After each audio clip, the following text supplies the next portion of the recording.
Welcome to G9 news. ప్రస్తుతం మనతో పశ్చిమ నియోజకవర్గ ఇన్ఛార్జ్ పోతిన వెంకట మహేష్ గారు ఉన్నారు. వారితో మాట్లాడే ప్రయత్నం చేద్దాం. సార్ నమస్తే సార్. నమస్తే అమ్మా. నూతన సంవత్సర శుభాకాంక్షలు. థ్యాంక్ యూ అమ్మా. మీకు కూడా G9 టీవీ న్యూస్ ప్రేక్షకులకు అదేవిధంగా విజయవాడ నగర ప్రజలకు జనసేన విజయవాడ తరపున నూతన సంవత్సర శుభాకాంక్షలు తెలియజేస్తా ఉన్నాం. ఈ నూతన సంవత్సరం 2024లో జనసేన పార్టీ ఎలాంటి ప్రణాళికలతో ముందుకు వెళ్ళబోతుంది సార్? ఈ రాష్ట్ర ప్రజలకి అభివృద్ధి అందించాలి, సంక్షేమం అందించాలి, అరాచక పాలన నుంచి విముక్తి కలిగించాలి, వైసీపీ ముక్త ఆంధ్రప్రదేశ్ అనే నినాదం సాకారం కావాలని పవన్ కళ్యాణ్ గారు గత 2 సంవత్సరాలుగా పిలుపునిస్తూ ఉన్నారు. ఈ ఏడాది ఖచ్చితంగా ఈ కొత్త సంవత్సరంలో కొత్త ప్రభుత్వం వస్తుంది, జనసేన టీడీపీ ప్రభుత్వాన్ని స్థాపిస్తాయి. ఆ దిశగా పవన్ కళ్యాణ్ గారు ఇప్పటికే చూశారు. అనేక నియోజకవర్గాల్లో సమన్వయ సమావేశాలు మాట్లాడుతూ ఉన్నారు, ఇన్ఛార్జీలతో మాట్లాడుతూ ఉన్నారు. ఖచ్చితంగా జనసేన పార్టీ ఆంధ్రప్రదేశ్ రాష్ట్ర ప్రజల భవిష్యత్తు కోసం, జనసేన పార్టీ భవిష్యత్తు కోసం అత్యంత అద్భుతమైనటువంటి వ్యూహాలతో ముందుకెళ్తా ఉన్నారు పవన్ కళ్యాణ్ గారు. అందుకనే వైసీపీ వాళ్ళు ఇష్టానుసారం వ్యక్తిగత టార్గెట్ చేస్తూ ఉన్నారు. తొందరలోనే చూస్తారు ఈ ప్రభుత్వం, వైసీపీ ప్రభుత్వం పవన్ కళ్యాణ్ గారి దాటికి కుప్ప కూలిపోతుంది. ఈ రాష్ట్రం నుంచి పరారై పక్క రాష్ట్రానికి మాకు మార్చేస్తారు.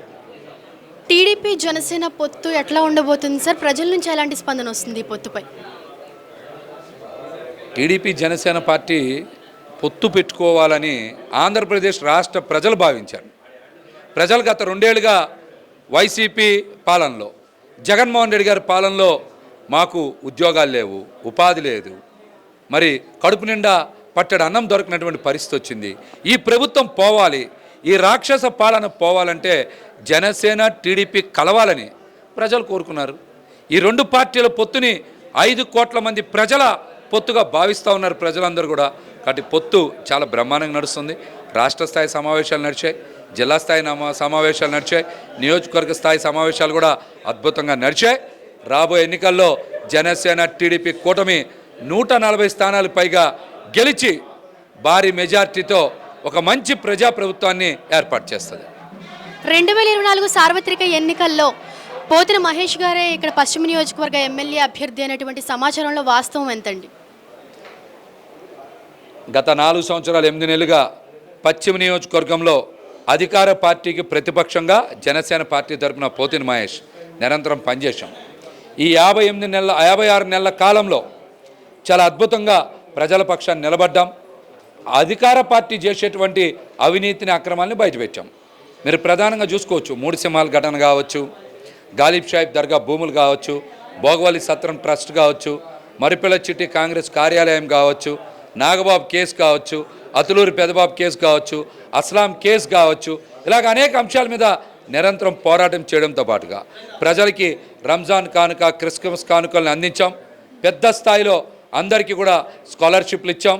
ఎవరు మా కార్యాలయానికి వచ్చి ఆర్థిక సాయం కావాలని కూడా మా శక్తి వంచన లేకుండా అందజేసి నియోజకవర్గ ప్రజలకి నిత్యం అందుబాటులో ఉన్నాం.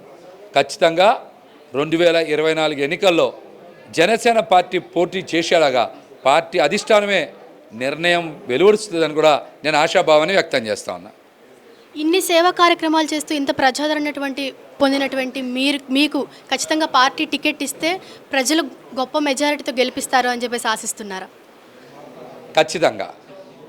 ఖచ్చితంగా పశ్చిమ నియోజకవర్గ ప్రజల అభివృద్ధి సంక్షేమం కోసం నిరంతరం పనిచేశాం. ఓడిపోయినా మేము ఎక్కడ కూడా ఆగిపోలేదు. ఓడిపోయిన రోజు నుంచి కూడా ప్రజల దగ్గరికి వెళ్ళాం, ప్రజా సమస్యల పరిష్కారం కోసం కృషి చేశాం, ప్రజలకు అనేక అంశాల్లో అండగా నిలబడ్డాం. అధికార పార్టీ చేసేటువంటి ప్రతి అవినీతిని, వైసీపీ చేసే అవినీతిని అన్నింటినీ కూడా ఎండగట్టాం, ప్రజలకు అండగా నిలబడ్డాం. పార్టీ ఖచ్చితంగా పవన్ కళ్యాణ్ గారి సంపూర్ణ ఆశీస్సులు మా మీద ఉంటాయి. తద్వారా ప్రజల సంపూర్ణ మద్దతు కూడా మాకు లభిస్తుందని తెలియజేస్తా ఉన్నా. ఈ విధంగా పోతిన వెంకట మహేష్ గారు అయితే చెప్పడం జరిగింది. పవన్ కళ్యాణ్ గారి యొక్క స్ఫూర్తితోనే ఎంతోమంది మళ్ళీ జనసేన పార్టీలోకి రావడం జరుగుతుంది. ఖచ్చితంగా 140 సీట్ల అత్యధిక మెజారిటీతోటి జనసేన టీడీపీ అయితే వచ్చేటువంటి 2024 ఎలక్షన్స్లో విజయం సాధిస్తుంది. పొత్తు పట్ల కూడా ఎంతో సానుకూలమైనటువంటి స్పందన వస్తుంది అని చెప్పేసి ఆయన తెలియజేయడం జరిగింది. అలాగే ఎన్నో ప్రజా సేవా కార్యక్రమాలు అనేవి ఇక్కడ పశ్చిమ నియోజకవర్గంలో ముఖ్యంగా మేము చేస్తూ ఉన్నాము. అది టికెట్ ఇచ్చినా ఇవ్వకపోయినా ఆయన ఓడినా గెలిచినా కూడా ఎప్పుడు కూడా పవన్ కళ్యాణ్ గారి వెంట మేము ఉంటూ ముందుకు వెళ్తాము, జనసేన పార్టీతోనే మేము ప్రయాణం చేస్తాము అని చెప్పేసి ఆయన ఈ నూతన సంవత్సరం చెప్పడం జరిగింది. నేనొక నిజం, జరిగే యథార్థాల అగ్ని పర్వతం, జననం మరణం మధ్య జరిగే నాటకానికి నేనే సాక్షిని. సగటు మానవుని గొంతుక నేను. మీ అందరి కోసం ప్రతి గడియ పనిచేస్తూ గళం వినిపించే G9 న్యూస్.